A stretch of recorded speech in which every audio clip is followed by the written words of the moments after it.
या कोर्टाने तुम्हा दोघांचा घटस्फोट मंजूर केला आहे. दोन्ही पक्षांच्या वकिलांच्या वादविवादानंतर आणि कार्यवाहीनंतर न्यायाधीशांनी आपला निर्णय दिला. हे ऐकून कोर्टात उभे असलेले प्रज्ञा आणि आशिष लग्नाच्या बंधनातून मुक्त झाले. दोघांच्या हातात घटस्फोटाच्या कागदपत्रांची प्रत होती. दोघंही एकदम गप्प उभे होते. तेवढ्यात प्रज्ञाचा वकील आला आणि तिच्या आईवडिलांचे तो खूप आनंदाने अभिनंदन करू लागला. प्रज्ञाच्या आईनेही त्या वकिलांचे हात जोडून खूप आनंदाने आभार मानले. इकडे आशिष, जो कधीच घटस्फोटाच्या बाजूने नव्हता, कोर्टाच्या या निर्णयानंतर निराश होऊन तो खुर्चीवर बसला. दुसरीकडे प्रज्ञा, जी जवळपास 6 महिने झालं याच दिवसाची वाट पाहत होती. का कळत नाही, आज अचानक तिला जाणवायला लागलं. आज जिंकूनही ती हारली होती. आजूबाजूंच्या लोकांमध्ये काय बोलणं चाललं आहे ते तिला ऐकायला येणं बंद झालं होतं. त्याचवेळी तिच्या कानावर एक आवाज आला. आजपासून तू मुक्त आहेस प्रज्ञा. प्रज्ञा आवाज ऐकताच समोर पाहते तेव्हा तिला आशिष असल्याचं दिसलं. प्रज्ञाने समोर पाहिलं की आशिषचा उदास चेहरा आणि निराश चेहरा अश्रूंनी पूर्णपणे भिजला होता. प्रज्ञा त्याला काही बोलायच्या आधीच आशिष तिथून वेगाने निघून गेला. आशिष, आशिष, प्रज्ञा त्याला जोरजोरात हाक मारू लागली. अचानक तिच्या कानावर आईचा आवाज आला. मुली, काय झालं? प्रज्ञा, प्रज्ञा, उठ बेटी, तुला काय झालं? प्रज्ञा झोपेतून जागी झाली तेव्हा तिची आई म्हणाली, मुली, मला वकिलांचा फोन आला होता. परवा कोर्टात निर्णय आहे. आता तू आशिष नावाच्या बंधनातून कायमची मुक्त होशील. आता पुन्हा नव्याने तुला तुझ्या आयुष्याची सुरुवात करायची आहे. ठीक आहे, आता लवकर उठ, आंघोळ करून तयार हो. मी तुझ्यासाठी जेवण बनवते. कोमलजी म्हणाल्या. पण आईचे हे शब्द तिला का आवडत नव्हते हे प्रज्ञाला समजत नव्हते. कोमलजी गेल्यानंतर प्रज्ञाने दरवाजा आतून बंद केला आणि विचार करत होती. शेवटी तिला पण हेच हवं होतं. बराच वेळ ती खूप रडत होती. बराच वेळ रडून तिने स्वतःच तिचे अश्रू पुसले. नंतर तिला आठवलं की ती जेव्हा कधी रडायची तेव्हा आशिष नेहमी तिचे अश्रू पुसायचा आणि म्हणायचा, अरे प्रज्ञा, तुला माहीत आहे की मला तुझ्या डोळ्यामध्ये एकही अश्रू सहन होत नाही. तुझ्या डोळ्यात अश्रू पाहून मला खूप वाईट वाटू लागतं. नंतर प्रज्ञाचा मूड सुधारण्यासाठी आशिष तिच्या डोक्याला प्रेमाने हात लावायचा. तेव्हा प्रज्ञा त्याला मिठी मारायची. पण आता आशिष कुठे होता तिच्यासोबत तिला गप्प करायला? अंथरुणावर पडून प्रज्ञा उत्स्फूर्तपणे आठवणींच्या समुद्रात डुबू लागली. प्रज्ञा आणि तिची मोठी बहीण सानिका ना त्यांच्या आईवडिलांनी सुरुवातीपासूनच मोठ्या प्रेमाने वाढवले. विशेषतः प्रज्ञा तिच्या आईची लाडकी असायची. तिला कधीही नाही ऐकून घेणं आवडत नव्हतं. अनेकदा प्रज्ञाचे वडील रमाकांतजी त्यांच्या बायकोला म्हणायचे, तू तुझ्या लाडाने प्रज्ञाला बिघडवलं आहेस. आपल्या मुलीचे एवढे नखरे सहन करू नयेत, जेणेकरून त्या कोणाचाही ऐकणार नाहीत. सासरी गेल्यावर जर तिची मागणी कोणी पूर्ण करू शकलं नाही तर? प्रज्ञाची आई म्हणायची, अहो, आपल्या सानिकासाठी किती चांगला मुलगा सापडला आहे. तो तिची प्रत्येक इच्छा पूर्ण करतो. त्याचप्रमाणे प्रज्ञासाठी सुद्धा आपल्याला तसाच मुलगा सापडेल, जो तिची सर्व लाडं पूर्ण करू शकेल. आशिष खूप मोठा सरकारी अधिकारी होता. दिसायला तो चित्रपटाच्या हिरोपेक्षा कमी नव्हता, पण तरीही तो पूर्णपणे अहंकाराच्या पलीकडे होता. साधे जीवन जगण्यावर त्याचा विश्वास होता. जेव्हा प्रज्ञाच्या नात्याची बाब समोर आली तेव्हा कोमलजी आणि रमाकांतजी यांना तो खूप आवडला. आपल्या लाडक्या मुलीचा त्रास तोच सांभाळू शकतो असं त्यांना वाटलं. प्रज्ञाने तर त्याला पाहता क्षणी पसंत केलं होतं. आशिषचे आईवडील गावी राहायचे. आपल्या मुलाच्या विवाहासाठी ते काही दिवस अगोदरच त्यांच्या घरी आले होते. दोघांनीही मोठ्या थाटामाटात लग्न केले. पण लग्नानंतर लगेच प्रज्ञाने हट्ट धरला. तिच्या हनीमूनसाठी ती पॅरिसलाच जाणार यावर ती ठाम होती. परंतु आशिषला भारतातच कुठेतरी प्रवास करायचा होता. त्याने तिला समजावण्याचा खूप प्रयत्न केला, पण प्रज्ञा त्याचं ऐकायला तयारच नव्हती. प्रज्ञाने तिच्या आईला पॅरिसचे तिकीट काढायला फोन करून सांगितलं. आशिषला जेव्हा हे कळलं तेव्हा त्याला खूप वाईट वाटलं. तो म्हणाला, प्रज्ञा, तू तुझ्या आईला का परदेशाचे तिकीट काढायला सांगितलंस? मी हे करू शकलो नसतो का? तेव्हा प्रज्ञा म्हणाली, अरे, तू माझं ऐकलं नाहीस म्हणून मी आईला सांगितलं. तुला माहीत आहे का, ती माझ्याकडे कधीच दुर्लक्ष करत नाही. पण प्रज्ञा, मी तुला नकार दिला नाही. आत्ता फक्त आपलं बोलणं झालं होतं. हे बघ, तुला परदेशात जायचं असेल तर ठीक आहे, पण मला माझ्या पैशांनीच तुला न्यायचं आहे. म्हणजे तू तुझ्या आईला तिकिटाचे पैसे परत कर. अरे आशिष, एवढी काळजी करण्यासारखं काय आहे? आता माझे आई बाबा आपल्यासाठी लोक नाहीत. प्रज्ञाच्या सांगण्यावरून अखेर आशिषला प्रज्ञाला होकार द्यावाच लागला आणि लग्नानंतर अवघ्या 5 दिवसांनी दोघेही पॅरिसला रवाना झाले. पॅरिसमध्ये पोहोचताच प्रज्ञाने तिची आलिशान खोली आणि फर्निचर पाहून आनंदाने उडी घेतली. थोडा वेळ आराम करून बाहेर फिरायला जायला तयार झाली. तेव्हा प्रज्ञा जीन्स आणि टॉप घालून बाहेर आली. तेव्हा आशिष तिचे सौंदर्य पाहून मंत्रमुग्ध झाला. अहो नवरोबा, लवकर चला. पतीचा हात धरून प्रज्ञा खेळकर स्वरात बोलली. आशिष, तुला माहीत आहे, इथलं सर्व काही बघून मला हे सर्व स्वप्नच वाटतंय. असो, मी आई आणि बाबांना आपल्यासाठी तिकीटं बुक करायला सांगितली, ही चांगलीच गोष्ट होती. नाहीतर तू मला जवळच्याच कुठल्या तरी छोट्या ठिकाणी घेऊन गेला असतास. जर मी तुझ्यावर अवलंबून राहिले असते तर मला हे दृश्य बघायला मिळाले नसते.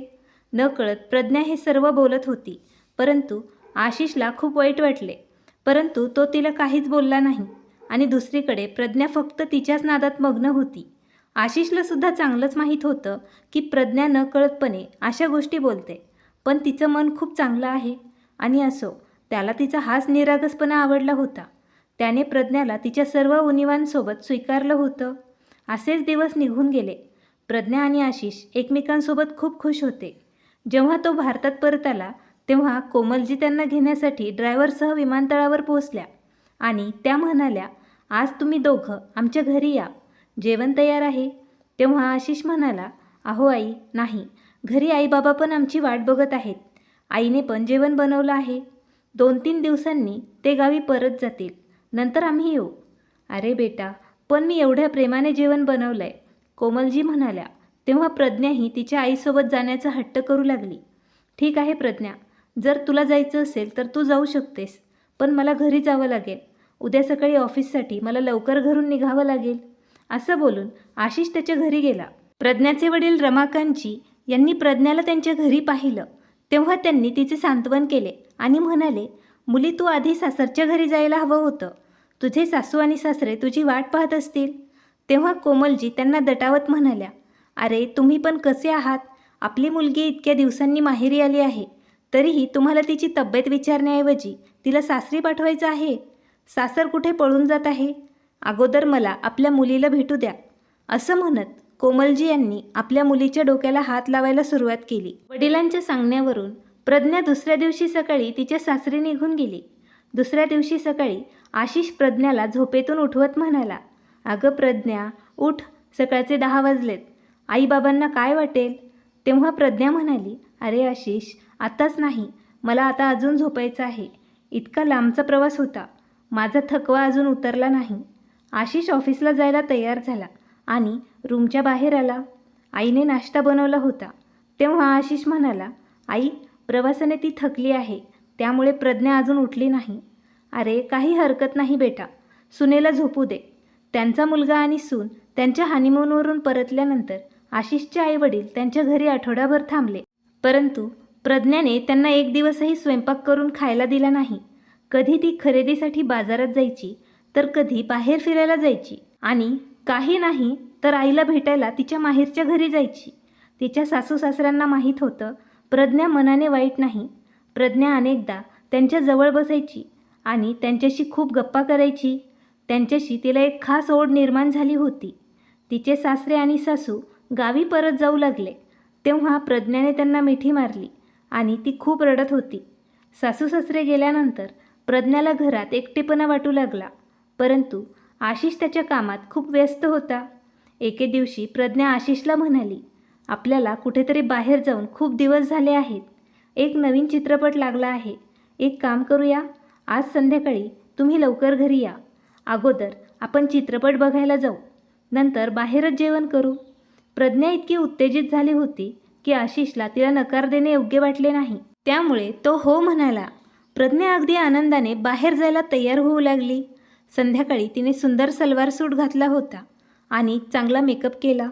पण त्याच वेळी आशिषने फोन केला, प्रज्ञा, आज घरी लवकर येणं जरा मला अवघड दिसत आहे. मला खूप काम आहे. हे ऐकून प्रज्ञाच्या भुवया उंचावल्या आणि तिचा रागाचा पारा वाढला.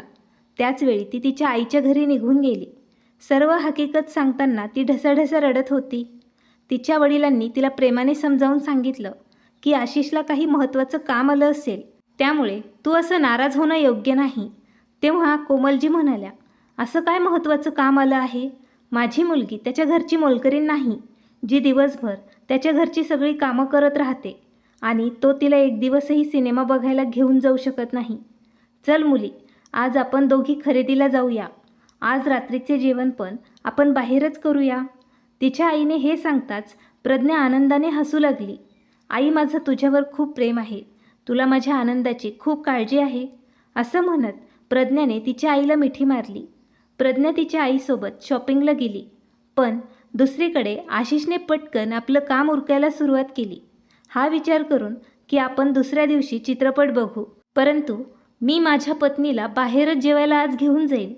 प्रज्ञाला सरप्राईज देण्यासाठी जेव्हा आशिष घरी पोहोचला तेव्हा त्याची पत्नी घरी न दिसल्याने त्याला आश्चर्य वाटलं.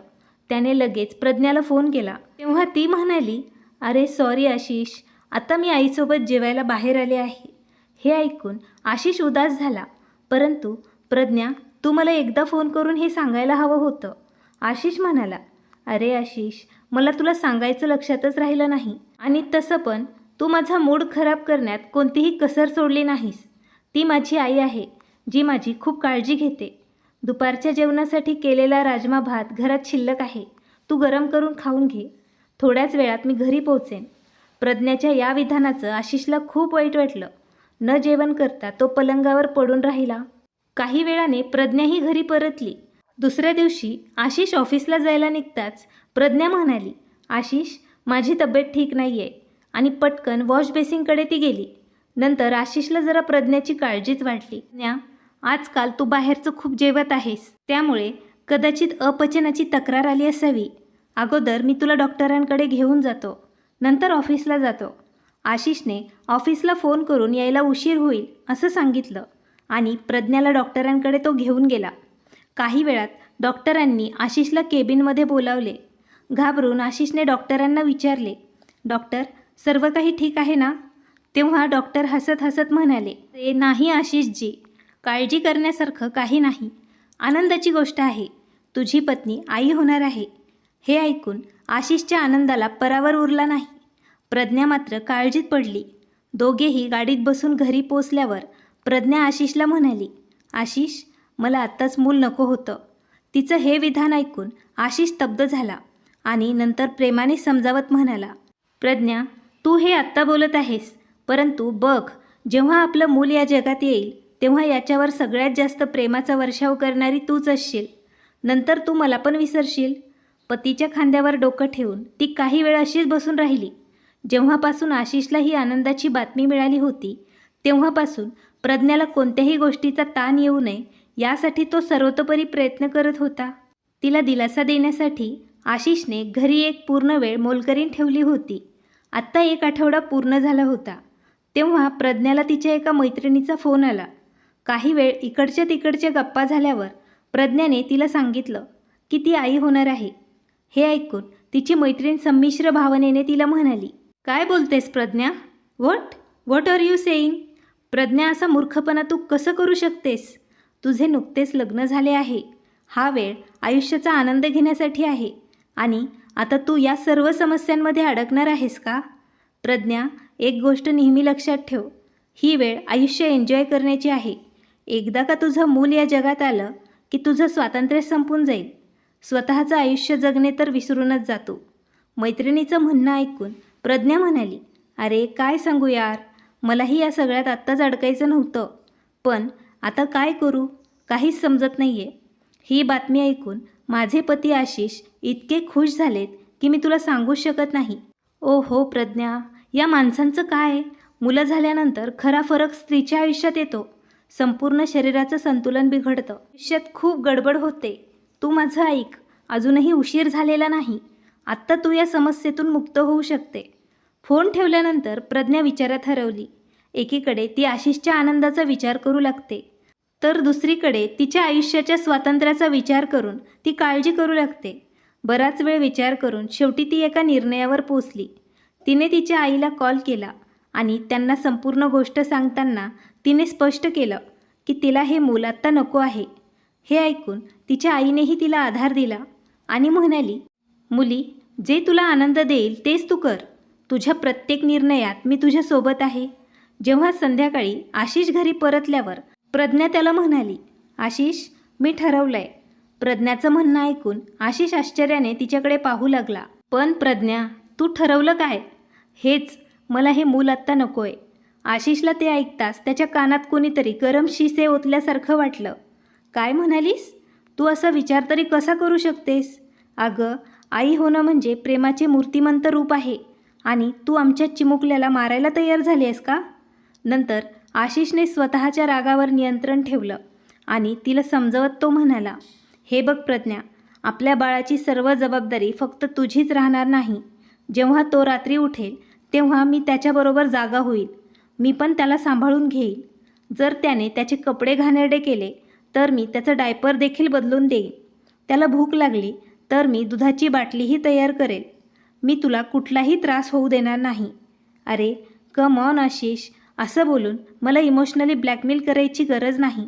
मी अगोदरच डॉक्टरांशी बोलली आहे. आपण उद्या दवाखान्यात जाऊया. या बाळापासून कायमची सुटका करून घेऊ.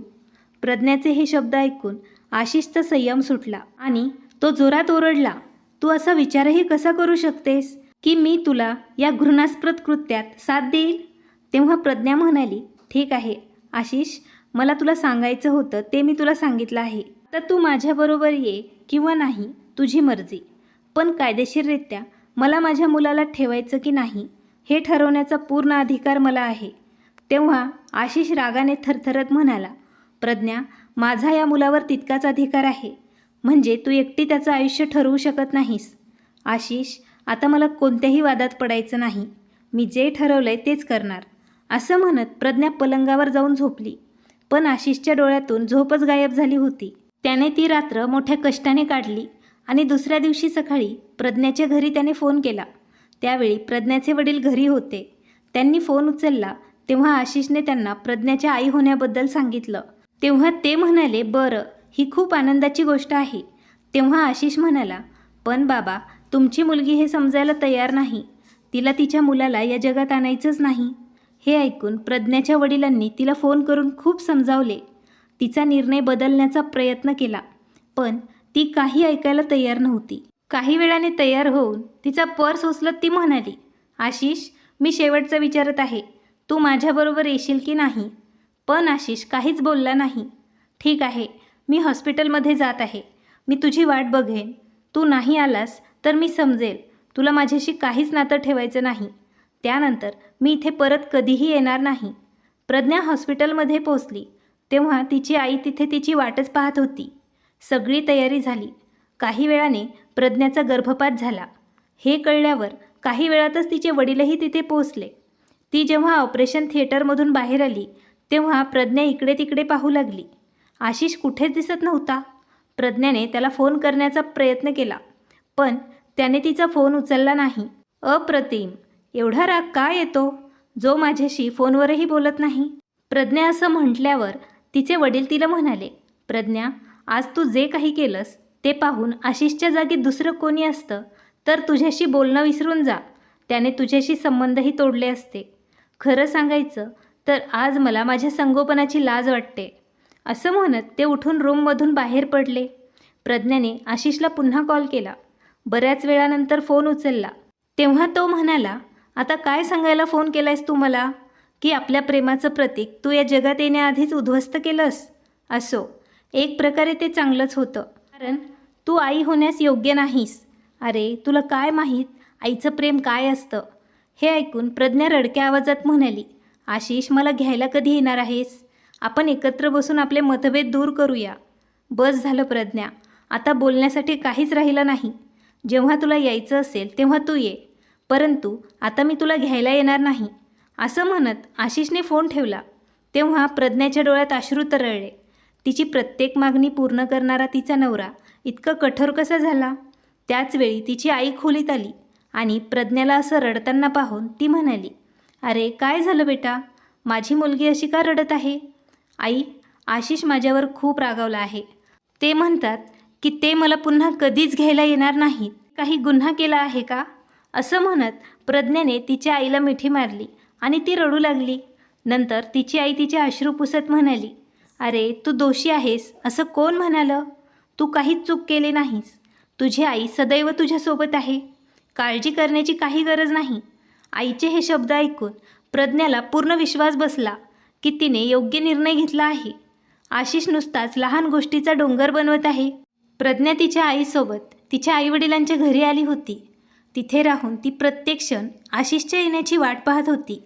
परंतु ना आशिष तिला घ्यायला आला, ना त्याने कधी तिला फोन केला, ना मेसेज केला. प्रज्ञाची अस्वस्थता दिवसेंदिवस वाढत होती. आशिषसोबतचा स्वतःचा फोटो पाहून ती रडतच राहिली. तेव्हा तिचे वडील रमाकांतजी तिच्याकडे आले आणि म्हणाले, मुली, मला माहीत आहे की तू आशिषवर खूप प्रेम करतेस. त्याच्याशिवाय प्रत्येक क्षण घालवणं तुला कठीण होत चाललं आहे. तू त्याला फोन का करत नाहीस? तू जर एक पाऊल पुढे टाकलंस तर मला खात्री आहे आशिष तुला नक्की घ्यायला येईल. तेव्हा रागात प्रज्ञा म्हणाली, का बाबा, मी का कॉल करून बोलावू? शेवटी मी असा काय गुन्हा केला आहे? तेव्हा तिचे वडील म्हणाले, मुली, जेव्हा तुला तुझा हट्ट सोडायचाच नाही तर मग दिवसभर खोलीत कोंडून का राहतेस? हे ऐकून प्रज्ञा म्हणाली, शेवटी तुम्ही कसे बाप आहात? तुम्हाला माझी समस्या पण दिसत नाही का? तुम्ही नेहमी मला दोष देत राहतात. हो मुली, तुझं बरोबर आहे.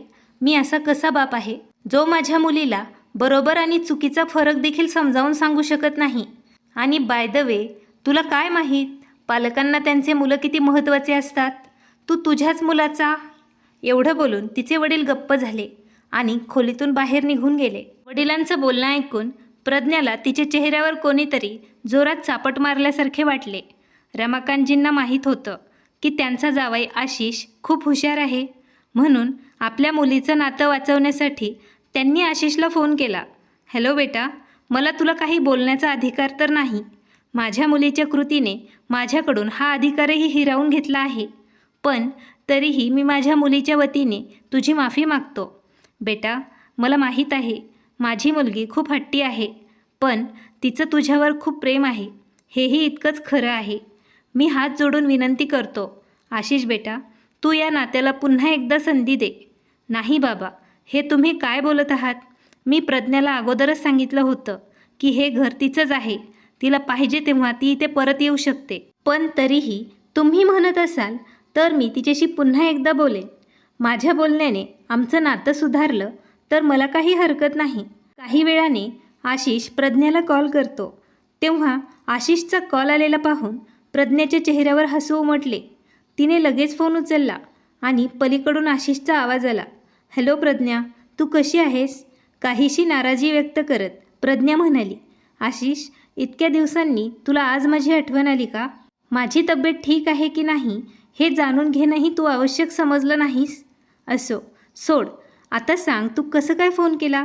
तर आशिष म्हणाला, हे बघ प्रज्ञा, जे झालं ते झालं. आता सर्व राग विसरून आपल्या घरी तू परत ये.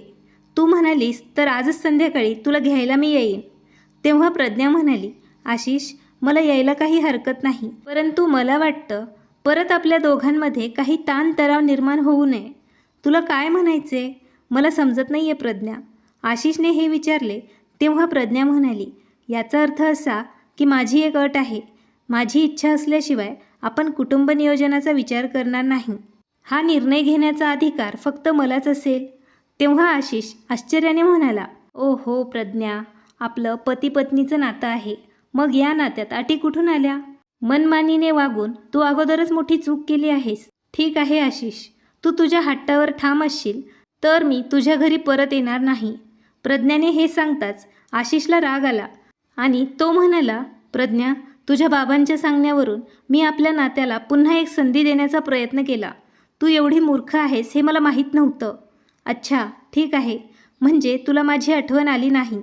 माझ्या वडिलांच्या सांगण्यावरून तू माझ्याशी बोलत होतास आणि मला वाटलं तू आत्ता पण माझ्यावर प्रेम करतोस. आता मी तुझ्यासोबत कधीच येणार नाही. असं म्हणत प्रज्ञाने फोन बंद केला आणि जोरात ओरडत ती म्हणाली, बाबा, बाबा, कुठे आहात तुम्ही? तितक्यात तिची आई धावत आली आणि म्हणाली, काय झालं मुली, तू का ओरडतेस? तेव्हा प्रज्ञा ओरडली, आई, बाबांना काय हवंय? ते मला ओझं समजत असतील तर मी हे घरही सोडून जाईल. तेवढ्यात रमाकांतजीही तिथे आले. त्यांना बघून प्रज्ञा रागाने म्हणाली, बाबा, तुम्ही मला न विचारता आशिषला फोन का केला? त्याच्यासमोर कशाला विनवणी करायची? तो असाच विचार करत असेल ना की मी त्याच्याशिवाय जगू शकत नाही. शेवटी माझ्या आयुष्याचा निर्णय तुम्ही मला न विचारता कसा घेतला? हो मुली, मी चुकलो. मला वाटत होतं तुला समजावलं तर तुला समजेल असा विचार करून, पण तुझ्या जिद्दीपुढे तुला काहीच दिसत नाही. एवढा अभिमान असेल तर तू आयुष्य स्वतःच्या मनाप्रमाणे जग. आता मी तुला यापुढे काहीही म्हणणार नाही. असे म्हणत रमाकांतजी त्यांच्या खोलीत निघून गेले. तेव्हा प्रज्ञा मागून ओरडली आणि म्हणाली, हो हो जा, मी आशिषलाही आता दाखवते. त्याच्याशिवायही मी खूप आरामात जगू शकते. मला माहीत नाही की तो स्वतःला काय समजतो. आता मी पण त्याच्यासोबत अजिबात राहू शकत नाही. आई, वकिलांशी आत्ता बोल आणि घटस्फोटाचे कागदपत्र तयार करायला सांग. आत्ता मी त्याच्यासोबत जगू शकत नाही. घटस्फोटाची बातमी ऐकून तिच्या आईने तिला आरामात आपल्या जवळ बसवलं आणि समजावून सांगू लागल्या, मुली, इतकं रागावणं योग्य नाही. कधीतरी थंड डोक्याने विचार करावा. असं नको व्हायला. एवढा मोठा निर्णय घेतल्यावर तुला पश्चाताप होईल. नाही आई, आता पुरे झालं. हा माझा शेवटचा निर्णय आहे. परंतु प्रज्ञा, तुझं फोनवर काय बोलणं झालं ते तर सांग. कोमलजींनी विचारल्यावर प्रज्ञाने आशिषसोबत घडलेला सर्व प्रकार त्यांना सांगितला. तेव्हा कोमलजी म्हणाल्या, ठीक आहे मुली, जर आशिषला काही नातं सुधरवायचंच नसेल तर पुढे जाणेच बरे आहे. मी वकिलांशी बोलते. माझ्या मुलीला जे हवं तेच होईल. काही दिवसांनी आशिषजवळ घटस्फोटाचे कागदपत्र पोहोचले. जेव्हा त्याने ते पेपर्स वाचले तेव्हा त्याला धक्का बसला. त्याला असे वाटले की संपूर्ण पृथ्वी थरथरू लागली आहे आणि तो चक्कर येऊन खाली पडेल. सर्व जुन्या गोष्टी त्याच्या मनात येऊ लागल्या आणि त्याचं डोकं गरगरू लागलं. डोकं धरून तो जमिनीवर बसला. नाही, माझी प्रज्ञा हे करू शकत नाही असा विचार करत आशिषने प्रज्ञाला कॉल केला. परंतु दुसऱ्या बाजूने प्रज्ञाच्या आईने फोन उचलला. मला प्रज्ञाशी बोलायचं आहे. आशिषने हे सांगताच कोमलजी म्हणाल्या, अरे आता काय बोलायचं राहिलं आहे? प्रज्ञाला तुझ्याशी बोलायचंच नाही आहे. नाही आई, मला तिला विचारायचं आहे, हा तिचा अंतिम निर्णय आहे का, हे मला तिच्याकडून जाणून घ्यायचं आहे. होय, आता माझ्या मुलीला त्या तुरुंगात गुदमरून जगायचं नाही. तिला या नको असलेल्या बंधनातून मुक्त व्हायचं आहे. असं म्हणत कोमलजींनी फोन ठेवला. दिवस असेच जात होते. एके दिवशी आपल्या खोलीत उदास बसून प्रज्ञाला कोणाशी तरी बोलावंसं वाटलं. म्हणून तिने तिची मोठी बहीण सानिकाला कॉल केला. बोलता बोलता सानिका म्हणाली, प्रज्ञा, तुला काय सांगू, मी भुकेने आणि तहानेने इकडे मरते. तेव्हा प्रज्ञा आश्चर्याने म्हणाली, अरे तू का अजून जेवण केलं नाहीस?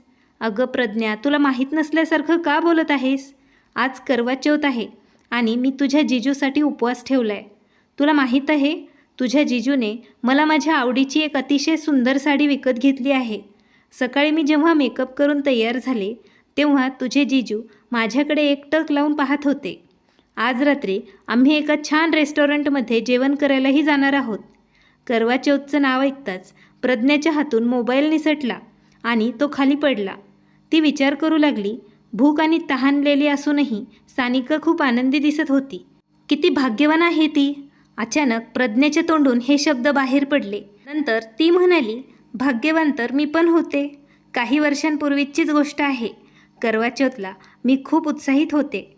मी आशिषला खूप नकार दिला होता, तरीही त्याने माझ्यासाठी उपवास ठेवला होता. आणि इतकंच काय, सकाळी लवकर उठल्यावर त्याने माझ्या आवडीचे सर्व पदार्थ बनवले होते. आम्ही दोघं एकत्र बसून सर्गी खाल्ली होती. संपूर्ण दिवसभर माझ्यासोबत तो भुकेला आणि तहानलेला राहिला आणि रात्री मला एका छान पंचतारांकित हॉटेलमध्ये जेवायला पण घेऊन गेला. विचार करत असताना प्रज्ञेच्या चेहऱ्यावर हसू उमटलं. परंतु पुढच्या क्षणी तिच्या डोळ्यातून अश्रूही वाहू लागले. तिच्या मनात कुठेतरी आपल्याकडून मोठी चूक झाल्याची जाणीव होत होती. आत्ताच तिला आशिषला फोन करून आपल्या कृत्याची माफी मागावी असं वाटलं. तेवढ्यात तिला बाहेरून तिच्या आईचा आवाज आला, प्रज्ञा, हे बघ, एक पत्र आलंय तुझ्यासाठी. प्रज्ञाने ते पत्र उघडून पाहिलं तर त्यात घटस्फोटाचे कागदपत्र होते, ज्यावर आशिषची स्वाक्षरी होती. अचानक तिच्या मनात भावनांचे वादळ उठले. आशिषने सही केली, म्हणजे आता त्यालाही या नात्यातून मुक्ती हवी आहे. मी एकटीच वेडी होते, जिला अजूनही त्याच्याशी बोलायचा विचार येत होता. बरं, असो, आशिषला माझी काळजी नसेल तर मी त्याला का बोलू?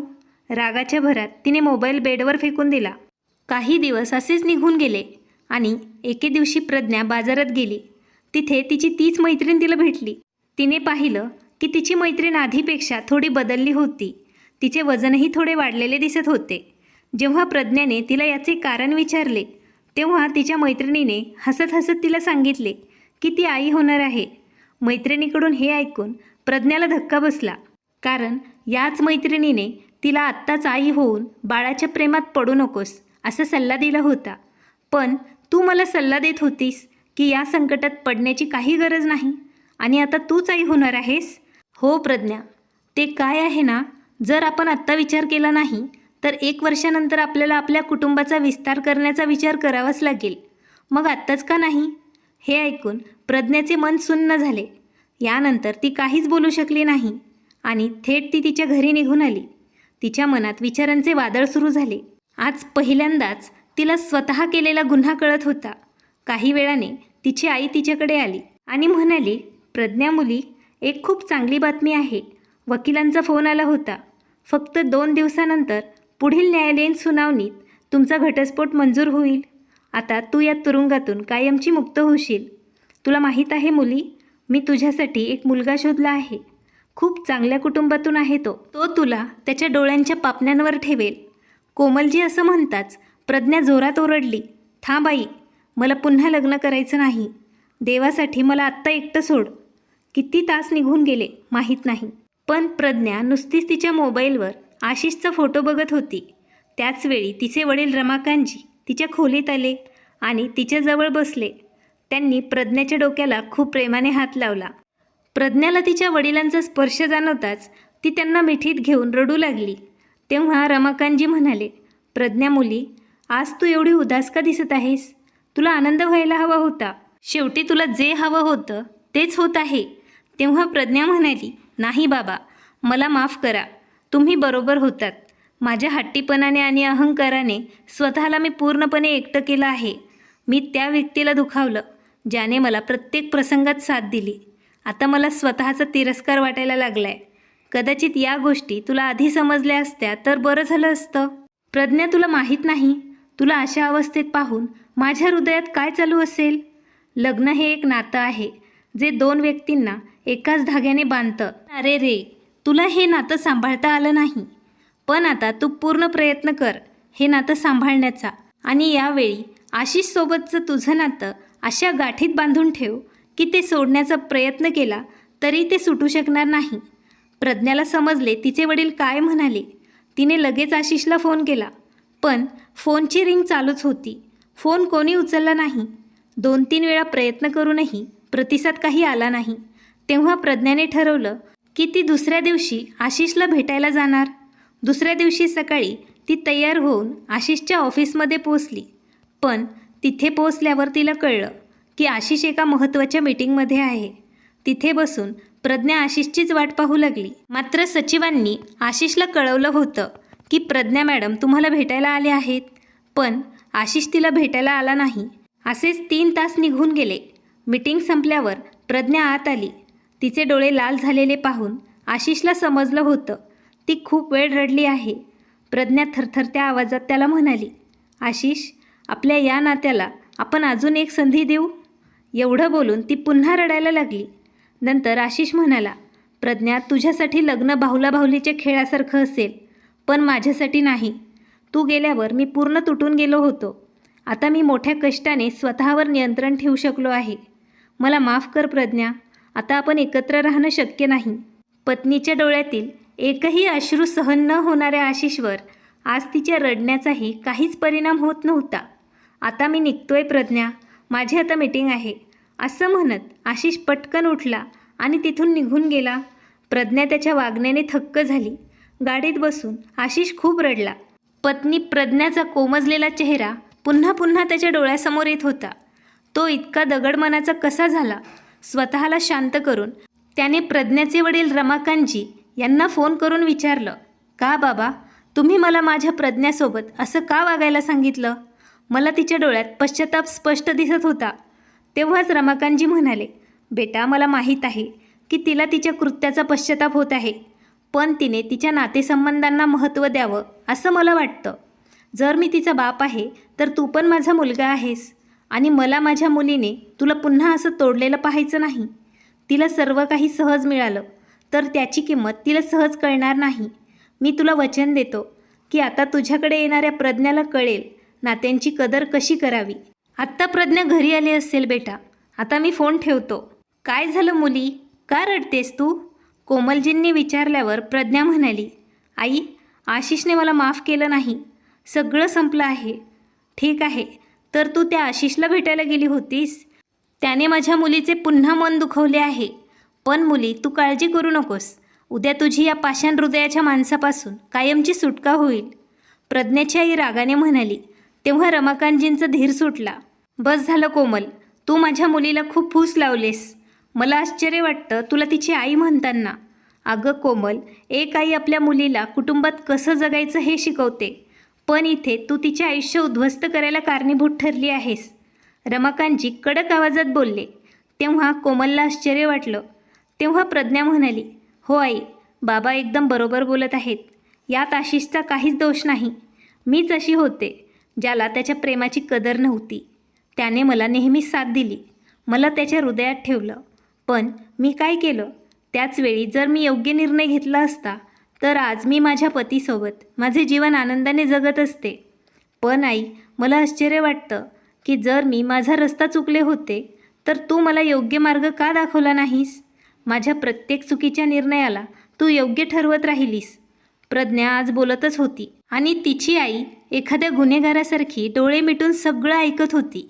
नंतर प्रज्ञा म्हणाली, बाबा, आता मी ठरवलं आहे की मी आजच माझ्या पतीच्या घरी परत जाणार आहे. आता मला त्याच्या पाया पडून माफी मागावी लागली तरी चालेल, पण आता मी आशिषपासून दूर राहू शकत नाही. असं म्हणत प्रज्ञाने दाराची चौकट ओलांडली आणि स्वतःच्या घरी जाण्यासाठी ती निघून गेली होती. थोड्याच वेळात कोमलजींचा फोन वाजला. त्यांनी फोन उचलला. तेव्हा त्यांची मोठी मुलगी सानिका म्हणाली, आई, आता पुरे झालं. काय झालं मुली, काय प्रकरण आहे? कोमलजी म्हणाल्या. तेवढ्यात पलीकडून आवाज आला, आई, आता मी या माणसासोबत अजिबात राहू शकत नाही. त्याला स्वतःबद्दल काय वाटतं माहीत नाही. मी आत्ता माझ्या मुलांसह तुझ्याकडे येत आहे.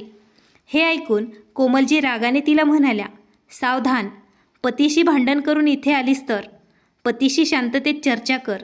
मी ओळखते त्याला, तो एवढाही वाईट नाही. कोमलजी आपल्या मुलीला असा सल्ला देताना पाहून रमाकांतजी हसत त्यांना म्हणाले, असंच मुलींना त्यांच्या चुका दाखव. आयुष्यात आपल्या मुली दुःखात कधीच राहणार नाहीत. मित्रांनो, जर काही गोष्टी संवाद साधला तर सुटत असतील तर त्या नात्यांना वेळ द्यावा. योग्य तो मार्ग नक्कीच निघतो. रागात घेतलेला निर्णय नेहमीच चुकीचा असतो. मित्रांनो, जर तुम्हाला आजची कथा आवडली असेल तर लाईक करा, शेअर करा आणि नवीन असाल तर चॅनल सबस्क्राईब करा. धन्यवाद.